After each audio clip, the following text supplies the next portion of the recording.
Hey yo, welcome to Parker's Reefs. On today's episode, we're going to be fitting this brand new skimmer to the Dream Reef Tank, the SeaTorch UM250 internal.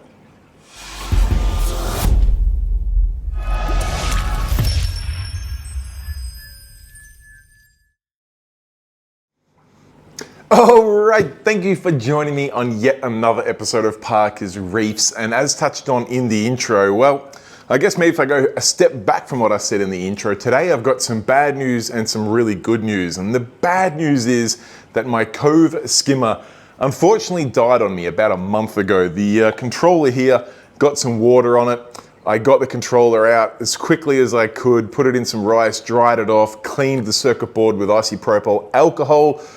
Unfortunately, the damage is already done. Salt water and electronics do not go all that well together. And it did get me into a position where I started to try and track down one of these Aquabee controllers, or even trying to track down a sort of makeshift solution in if I could retrofit another needle wheel pump into the beautiful Cove skimmer body.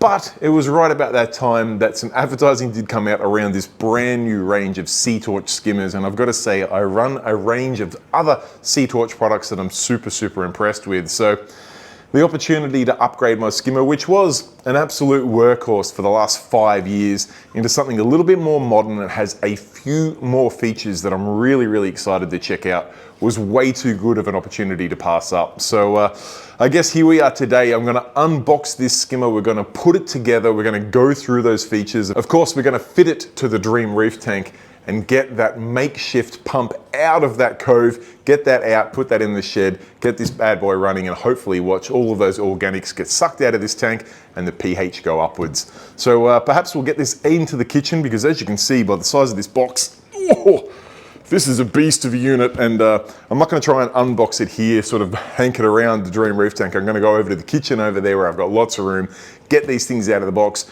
show you exactly what you get, the quality that this unit is. We're going to assemble it, then we'll get it in here. Let's go do it.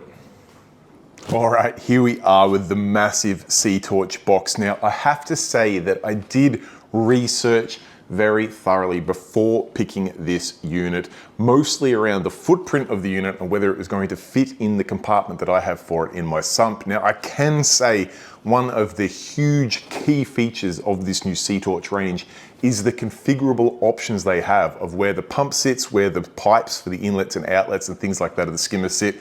It gives you a number of options, which gives you a number of different footprints to suit your sump or not suit your sump. So it does just sort of give you a little bit more options with each and every one of these models, which I find very convenient. But we'll have a look at that a little bit more when we put it together. Well, I assume we will.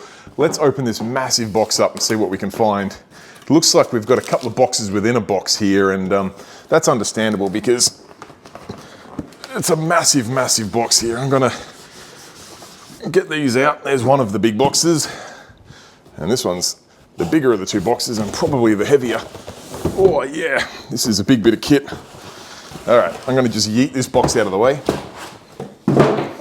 All right, now I've got two big boxes here to work through. So I'm gonna crack this one open first and we'll have a look at what we get inside this box. I gotta say, there's a lot of packaging, but it is very well packaged to ensure that everything is safe and sound. And you can see in here, we've got some things like the controller, which has a color LCD screen, as well as Wi-Fi connectivity and a corresponding app. So if you have things like the cup getting full, there is a sensor there that will not turn the pump off, but turn the power down to, I think it's about 20%, and it'll push you a push notification so that you get a message to your phone to say, hey, your skimmer cup is full. So you know that as soon as you get home, you can empty that cup and then your pump will go back to full speed again. Super cool. I've also got to say some things like all of the white plastic in here is PVC, which is super strong, and all of the metal components on all of the SeaTorch products are titanium, which means they're not going to rust and get all ugly and put undesirable trace elements into your reef tank. So all sorts going on here. I gotta laugh, you even get a little screwdriver and Allen key, you get some sticky pads and things for the controller. All of those items there all looks good. You get a pretty hefty manual here. Is that all English? Oh, it's mostly, it's got a number of languages in there, so got a few options there. In fact, it looks like it might be mostly Chinese, or there could be English as well. There is English as well, yeah. So that explains a large number of the pages in there, but that all looks above board. Next row of products in here, and it is literally the next row because there it is, and you go into the third row in a second, but we've got things like the water outlet pipe. You've got the water inlet pipe, which has even more innovative features that we'll check out shortly, but mostly this overflow pipe here, which means if something happens and your water level increases in your sump, rather than your skimmer just going berserk and overflowing, this will actually stop that from happening before it happens, which I think is really, really cool. We'll have a closer look at that, how that works when we set it up. It's all very heavy and solid equipment. I do love the quality of SeaTorch. It's very hard to explain on a video. If you ever get the opportunity to see, feel and touch a SeaTorch product in person, particularly their skimmers, calcium reactors, even their dosing containers, you'll instantly see how heavy, how solid and how well made they are. Another feature that this skimmer has that my current Cove does not, and it's something that I have wanted to do and my skimmer has held me back before, and that is play with a little bit of ozone. This skimmer is completely ozone safe, and it even has a separate intake for the ozone inlet, which I'm super excited to experiment with in the future. But we'll get that row out of the way. And I think this is the third and final row for this box. It's actually in a couple of bits. We've got power supply there. Get rid of that one. Cool, here is the new pump. Man, this is a big pump. Let's have a look here. We've got 6,000 litres an hour, 1,850 litres an hour of air, 70 watts of power max, and a massive pinwheel in there. This is a solid looking unit. Very excited to see that pump in action. And this looks like the diffuser plate, if I can get that out, which is something that my makeshift solution while I've been waiting for this to come in hasn't had. So I'm excited to get a diffuser plate back on there and really get those bubbles evenly spread throughout the reactor. So that's box one down. I might tidy this up and we'll rip onto the second box, which I'm assuming has the all-important skimmer body in it. All right, onto the second box, which like I said, I'm assuming is the body. I don't think there'll be much else. Body, cup, I think that's about all, but you never know, we might be surprised. Let's have a look. And I've got to say, at this point in time, I am seriously hoping the measurements I took on my sump are accurate, because this is a big box. This is a big skimmer. Oh, it is a big skimmer. Oh man, this box is just the skimmer. Here is the cup. Damn, that is a big cup. Look at it next to the size of my head. I'll try and zoom in so you can get some perspective there. That thing is way bigger than my current cup, and it's so heavy. Like I said about SeaTorch, things like the lid, they weigh so much. It is so solidly made. Absolutely love it. And yeah, oh, hope this thing fits in my sump, but look at that. Absolutely gorgeous. And you start to see some of these configurable options here. I'll be sure to bring the camera in, so you've got these little plugs here that you can remove and put over there if you want skimmer inlet to be on one side as opposed to the other, to change up the footprint so that it can fit, well, hopefully fit in your sump. At this point in time, I'm really hoping it fits in my sump, but we'll go from there shortly. Looks like we have a O-ring fitment, which is a change from the previous SeaTorch skimmers. They did have a nice little thread, which was very nicely machined, but looks like we've gone to an O-ring fitment, which is fine. You just have to know it's an O-ring and not try and spin it around. And looks like we're at the stage where we probably should start constructing this unit. Have a look at that instruction manual. I need to remind myself which layout was going to fit in my sump. Then of course I will need to remove the cove that's currently in there and go about shoehorning this bad boy in there. Give it a test then. But first things first, maybe I'll run a little time lapse of me assembling this bad boy right now. Okay, assembling this unit with the included tools couldn't be any easier. Open up the body, put the pump down the base, put the diffuser plate on it, put the body back over the top, screw the body down, and then put on those two drain pipes with the included titanium screws they come with. Feed the hose through to the intake, through to the resonator, mount the overflow switch in the cap, and then put the cap on top of the cup, and job done. All right, my skimmer is now assembled, but almost as if I did it deliberately, and perhaps let's just say I did. I just set the skimmer up with the position of the inlets and outlets exactly where it was out of the box. And I just thought, before I try and shoehorn this in to the spot in my sump, which is 30 centimeters wide by 40 centimeters deep, I thought I'd grab the trusty old measuring tape and have a look. And at first measurement, I went, okay, this way's fine. The long way I'm coming in, or if I do it where you can actually see it, if I go from about there to about there, Our 40 centimeters front to back is fine. That's going to fit in nicely. All I need is 30 centimeters this way. And when I measured things up, I was like, we're going to have the inlet of the pump pretty close to the sump wall. And I went, how exactly do I change this? Because these two pieces here have these fixture points back here in the body, so I cannot move those. And then I was looking at the pump and the base, and I'm like, I can take these caps out, but I can't move the pump. It's mounted in the base. Thankfully, the penny dropped for me, and then I realized that there is two parts to the base held together with these 4 titanium screws. I can undo that and shift the pump around. So what I'll end up doing, instead of having the pump inlet here, I'll have the pump inlet here because I have room to go front to back further to fill up that 40 centimeters, and that should keep my side to side under 30. At the moment, it would actually fit. It's just that the sump wall would be right in front of the skimmer inlet, and that's not great for pump performance. So I really want the skimmer inlet to be at the front. Well, I want this to be the front, this to be the back, which will make it a little bit awkward for adjustment, but we'll make do to fit this monster of a skimmer into my sump, and we should be good to go. So perhaps cue another little time lapse where I undo these 4 screws. We'll turn that base so I can have the inlet of the pump facing this side. I'll put that bung in over there, and we should be right to fit this into the sump. Thankfully, this is a super easy fix. Undo those 4 screws, turn the body, and replace the caps to fit the holes that are now no longer pump intakes. Simple as that. All right, now that I have changed the configuration of this skimmer, which, like I have said throughout the entire video, is one of the main features of it, which allows me to fit this skimmer, which is considerably bigger than the cove I'm taking out, to shoehorn into that sump. And now, whilst I just fit, I do fit. I have 30 centimeters of width, which is side to side, and then front to back, I've got 40 centimeters, and it leaves me just enough room to get enough intake space for that pump there. And I've got to say, now that I've got this pump together, there are a couple of things. I've also taken off the inlet hose. It'll go to the resonator because I'm going to tee that up to my fresh air feed outside, which does mean I could remove the resonator here as well, which possibly I will, so I can get a good look to make sure the adjustable pipe here is draining correctly. There's no snails or anything like that in there, but just to make it look nice and complete, I can sit that back on there. But it does also highlight this extra pipe that I'm conveniently hiding from camera here.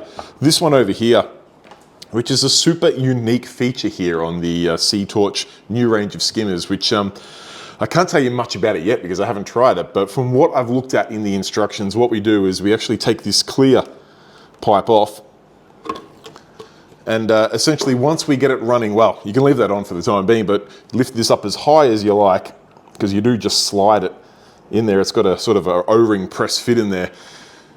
As you can see here, it says waterline. Well, I say you can see, maybe you can. It says waterline here, right at the top of this pipe. And basically what you do is you get the skimmer in and dialed in right where you want it. Probably for a dry skim, the water or the bubbles breaking up at the base of the cup. For a wet skim, maybe an inch above the base of the cup. But once you get that running where you want to with the pump speed, of course being a DC pump, fully controllable and adjustable through here, then you adjust this and you push this pipe down till the water line is right below this pump. And what that does, or behind this pipe I should say, not pump, what that does is, like I said, if the sump level increases for some reason, it'll actually bleed some water off outside of that pipe, which will then come through this outlet here, making sure your skimmer doesn't go crazy. If the water level goes up 1 or 2 inches, it's going to save it there rather than collecting it here in the cup, which is super, super cool. I also had a little bit of trouble fitting the shut-off, well, it's not actually a shut-off, the cup full switch is probably what I should call it, because it doesn't shut the pump off. It slows the pump down very cleverly so that you don't dump everything in your skimmer and just turn it off completely and lose all oxygenation. It just slows the pump down so it doesn't continue to fill the cup, which is really clever. Once I realized the little boot could come off and that this little red pipe here is the actual nut, made a lot more sense.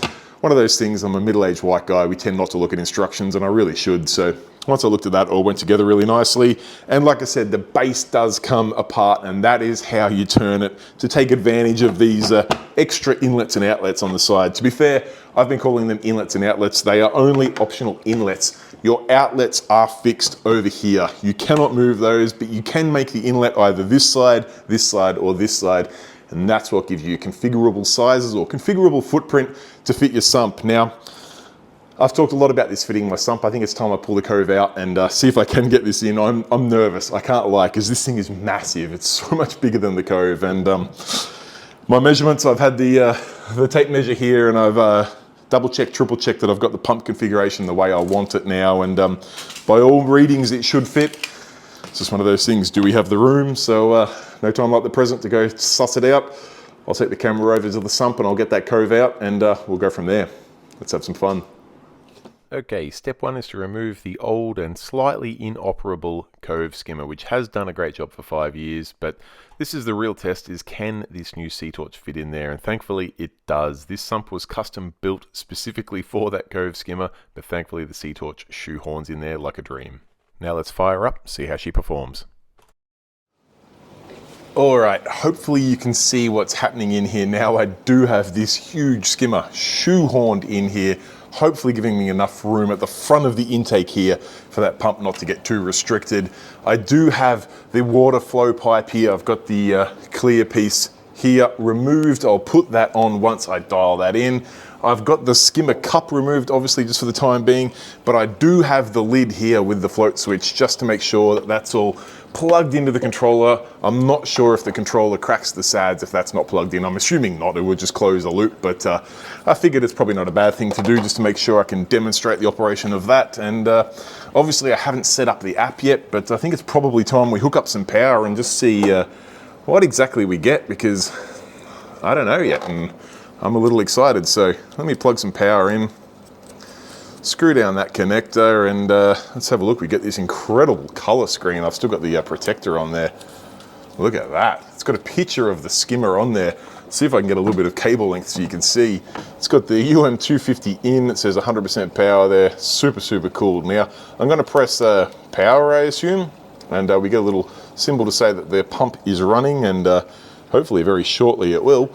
And I assume I can adjust the power here. I can with this dial, and we're off and running. And it's going to turn it down a little bit just to see how things go, and you can see we're running. We've got some air inlet coming in there. We've got the pump running. We're running at 40% on this gorgeous color screen display, and so far so good. It's looking fine. It's running quietly. If I crank the power up a bit, we'll probably overflow, but all to be expected. And yeah, look at those bubbles starting to form already. That is running at 100% there, and it has not taken long to break in at all. That's super, super cool. Now, obviously, I've got all my adjustments with the pipes on the back here. That will raise or lower the water height there. And then last but not least, once I've got it bedded in, I've got to raise or lower this pipe here. Now, just out of curiosity, if I push that pipe down,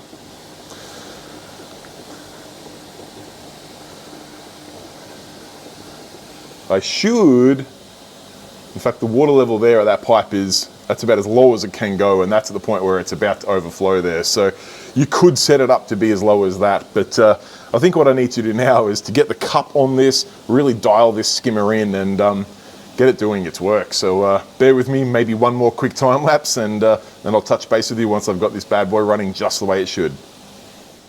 So the process is quite simple. I put the cup back on the skimmer, turn the pump up to about 80-85% power, and adjust that drain pipe on the left there to get the water to break about the base of the cup. You see it's moving around a little bit there just as it beds in, so I want to get that around the base of the cup. And now that I've got that where I want it, I'm going to push that overflow pipe down to the point where the water is almost overflowing out of it. Perfect. All right, I've got the skimmer up and running to a level where I'm happy for it to break in. Now you can see obviously I've got the skimmer cup back on. I've got the overflow pipe positioned there so that it's going to pour the water out back into my sump and not out into my cabinet. And you can see I've got the bubbles breaking at the base of the cup here. Now I can obviously adjust the height of that by turning this back here, and I'll just reach my arm over there to do that, hopefully without blocking the camera. And if I turn it that way, you see the water level rises. And hopefully it'll get to the point where it starts putting some water out this overflow pipe at the back here. And you can see it is. And you can hear it as well. That water is overflowing there so that it doesn't overflow the cup, which is super, super cool, even though I've completely misadjusted the skimmer. So I'll bring it back down to a reasonable level, and you can see that overflow pipe no longer makes that noise, and we're bringing the water level back down. So that's super, super cool, working a treat. But I'm going to put that back at the level where I sort of think it should be, which is back down here around the base of the cup, and I'll let that do its thing. I should also point out that at this stage, I'm only running the pump at 80%. I don't feel like there's a need to run it stronger than that. At this point in time, it's brand new. You can see the foam in the cup here, or in the body, I should say, is absolutely snow white, so I don't really feel like I need to run the pump harder than this. Of course, it's DC controllable, so I can completely adjust it should I need to, but for this point in time, no need to. I can adjust the height with this pipe here. Now, likewise, I can adjust that overflow pipe back there. If I want that to overflow, if the water gets over here, I can set that as well. But what I want to show you right now is if the cup was to get full and this float switch here was to activate, you notice the controller says full, the pump will slow down. It doesn't turn off, but it slows down, and I actually get a push notification to my phone and also to my watch to tell me that the collection cup is full and that I should empty it as soon as possible. Super, super cool. I'm not sure if you can see there, but the pump is still running. It's keeping it moving. It's making sure it doesn't dump all of that volume of water back into the sump. It also keeps it oxygenated, which is really, really cool. Let that float switch go back down, put the lid back on. We'll notice the controller here goes to saying 80% power again, and we're off and running. Now, I should also point out, you can see a little lock on the screen here, or hopefully you can. If I hold this down for 5 seconds, you'll notice that lock goes off and I can now adjust the power of that pump. So if I want to crank it up to 100%, let that bad boy fill back up, I can, or I can really fine tune it by individual percentage controlling. And when I'm finally happy with the setting, I'm going to go back to, well, let's try 84%. Hold that down for 5 seconds again, and we're back locked again. So now if someone was to press the feed mode button, doesn't do anything. Happy days, or even power. It's not going to do anything at all. Really, really clever controller, nicely integrated with the app to give you push notifications so you know when your cup is full. But most importantly, it's been running for about 40 seconds, don't get me wrong, but the body is showing really nice, dense, fine foam. It is dead silent in operation, which is a really nice change from the cobbled together system I had before, and I might even start to see the pH in my system, which had dropped down to 7.6 and 7.7 with the temporary skimmer in place. I think with this big boy running, we're going to see a little improvement in pH performance there. So all there really is to do now is to give this a good few days, if not a week, to break in. All of the surfaces in here have to build up a film, all of the pump has to bed in, everything has to really be given a good few days, and that's why I want to run this water level quite low for now. Once I've got a bit of a handle on it and the system's really bedded in and running the way it should, I might bring that water level up to about here, but for now this thing is skimming 10 times better than the temporary system I had in there before. As much as I want to keep playing with it, the best thing I can do now is lock these screws back here so they don't get bumped. Make sure I lock the controller. I can probably go about mounting this in a place so it doesn't get wet like the previous one, and we should be good to go. I'll see you in a few days. Well, actually, while that skimmer is bedding in, I thought I'd take you through the SeaTorch app side of things, just to quickly showcase some of the things you can do in here. And when you first join in, you need to create an account, and then you need to add a device. Now, when you go to add a device, you'll be greeted with this full list of SeaTorch products that are capable within that app. I'm looking for the UM250-In, and there it is down there. Now, it does say to set this to the equipment network mode first. Follow the steps there, press next, select your 2.4 gigahertz network and put your password in there. And then once that's done, click on next step. The app will search for the controller, or the pump I should say, from the skimmer, and hopefully we'll find it. We'll give it a second. It's looking. One thing I can say is just be mindful to make sure you select the correct skimmer. I did actually have a false start with this by trying to select the UM Pro when this is actually the UM internal, and to my surprise I didn't find it. But when you select the correct one like it is there, it does find it, and you can see it's now connecting to that. It's pairing up to the cloud, and then it will bring that back so that it sets the password, or the Wi-Fi and password, to your local network so you can access this skimmer via the app from anywhere in the world, which I don't know if you'd want to. I guess if you get a notification that the skimmer cup is full when you're away, you might be able to get someone else who's home to empty it for you, those poor unfortunate souls. But other than that, I guess you could turn the pump down, or if you got a really high nitrate or phosphate reading, you could turn the pump up and let it wet skim a little bit. But I'll let you decide what you use the app for. I've got the skimmer connected to my app here now, and it's just going to load up for that official first view here. And you can see I've got a couple of settings to work with here. I can turn it on or off. I can change the power settings. I can also turn on or off the 0 to 10 volt control, and also the anti-overflow, which is just that float switch in the skimmer. You can also set how long you want the feed time to be, whether you turn that on via the app or via the controller. Got that there, and you can also, very importantly, change the screen language to English, because I was getting some messages popping up on the screen and they were in Chinese, and that did not help me at all. So now that's in English, that'll make a lot more sense. I can review all of the details here, the network, and all the things that you probably don't need to do. I can see that I can restart the device from here, which I'll do as well.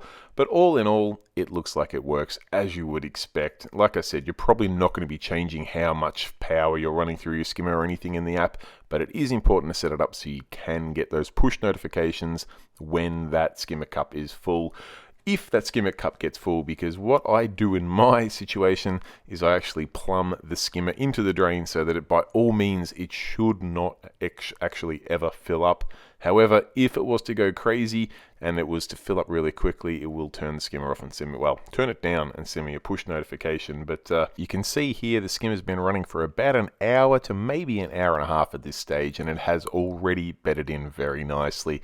A great fluffy foam at the cup there, already starting to pull over a little bit of the dirty liquid there and looking like it's going to run a treat. What I will do now is block off that automatic drain on the skimmer and see how much it collects in 24 hours. Alright, it's now been a few weeks since I installed this beautiful skimmer, the SeaTorch UM250 internal, into the Dream Reef Tank sump, and I've got to say I could not be happier. It's been pulling out beautiful dark skimmate, producing a beautiful fluffy bubble in there. It has boosted my pH, and well, to be fair, I normally don't leave the cup blocked like this so that I can see how much stuff I'm removing. But after chatting to a couple of my friends about how good this skimmer is, they wanted to see some footage as how much gunk it collected. So for 24 hours, I blocked off the drain port so we could see how much we collected. And well, that's it there. I'll be sure to get some footage of me draining that into a cup so you can get a real good appreciation for how dark and thick it is.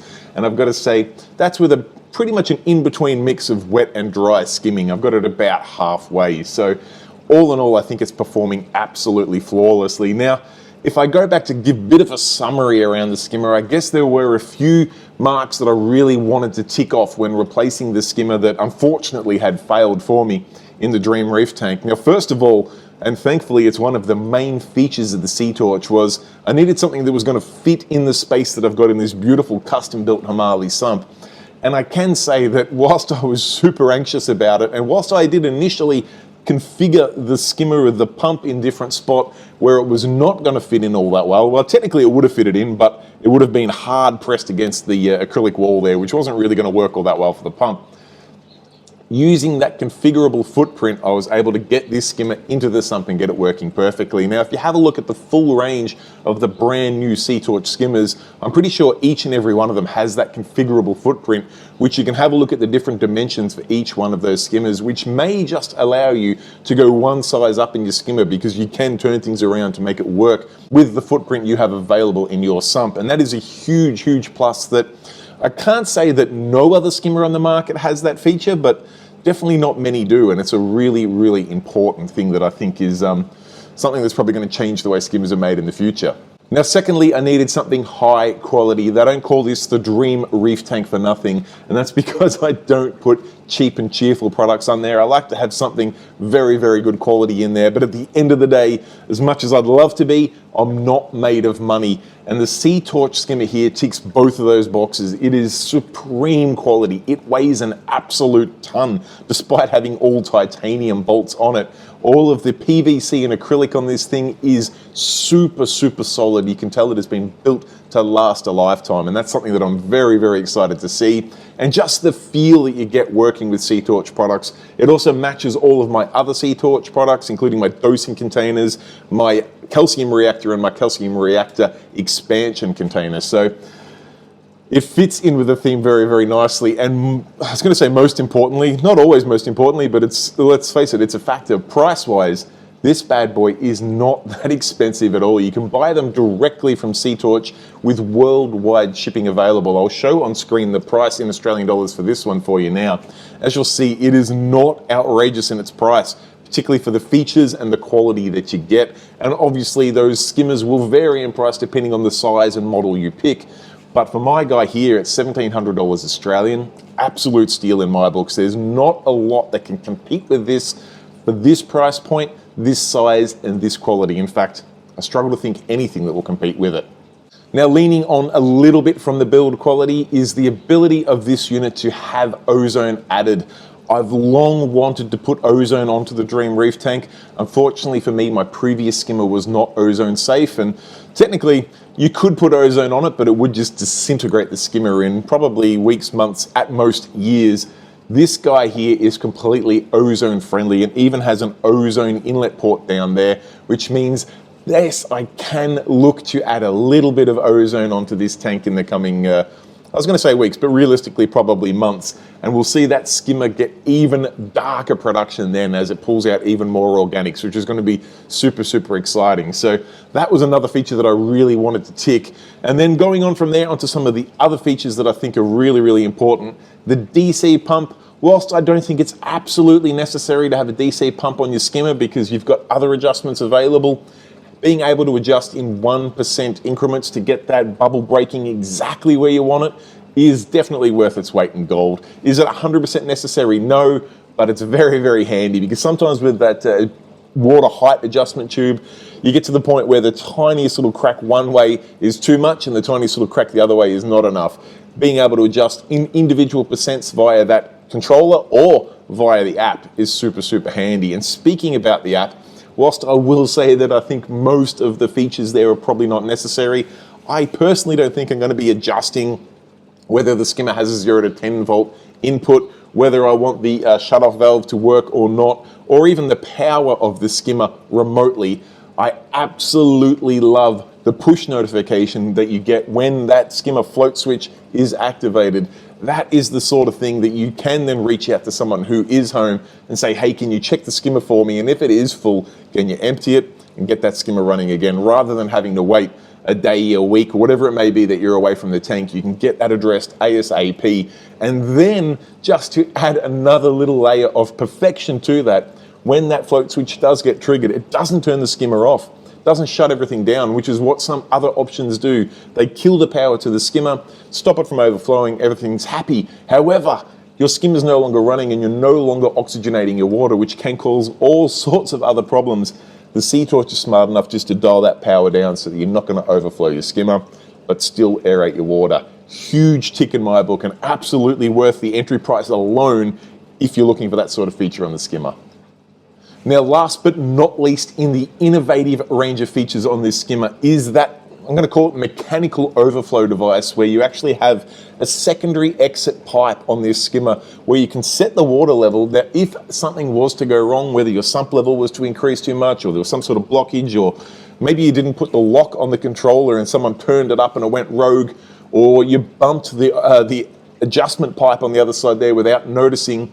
If the water level goes up too high, it's just going to overflow out of that pipe and stop your skimmer going crazy. Don't get me wrong, the pump will still run hard, the water level will still go up, but it will bypass and let a lot of that water out of that overflow pipe, which is really, really innovative. I cannot believe, and maybe I shouldn't say that no one else has thought of this. It could be a feature in other skimmers that I've never noticed before, but personally, I've never seen that before, and I think that's going to save a whole heap of problems that people encounter with their skimmers out there. Something fairly simple, but very, very clever. SeaTorch have ticked the box on that one, and it's a fantastic feature to add to an already feature-packed skimmer. Well, all right, guys, there you have it. That is the introduction, the unboxing, the building, the configuration, and my final thoughts on the SeaTorch UM250-In Skimmer. I think this is a feature-packed skimmer, very high quality build, and very well-priced skimmer. I could not be happier at the 3-week mark with it. What I will look to do into the future is add ozone to it, like I mentioned, to really get this thing cranking to its absolute peak. And I will also retrofit my universal neck cleaner to this skimmer as well, replumb back up the drain so this cup is always nice and empty. And I think with those things added on, ozone, the cup draining, and my neck cleaner on it, I can let this skimmer just work for months and months on end before having to pull it apart and give it a good clean. But all in all, a fantastic skimmer. Now, just before I wrap things up there, I do just want to say, if you have any questions, comments, feedback at all, feel free to post it in the comment section down below. I do personally reply to each and every comment there, so it is by far the best way to get hold of me, and I will make sure that if I don't know the answer, I'll track down the answer for you and we'll get that question resolved for you.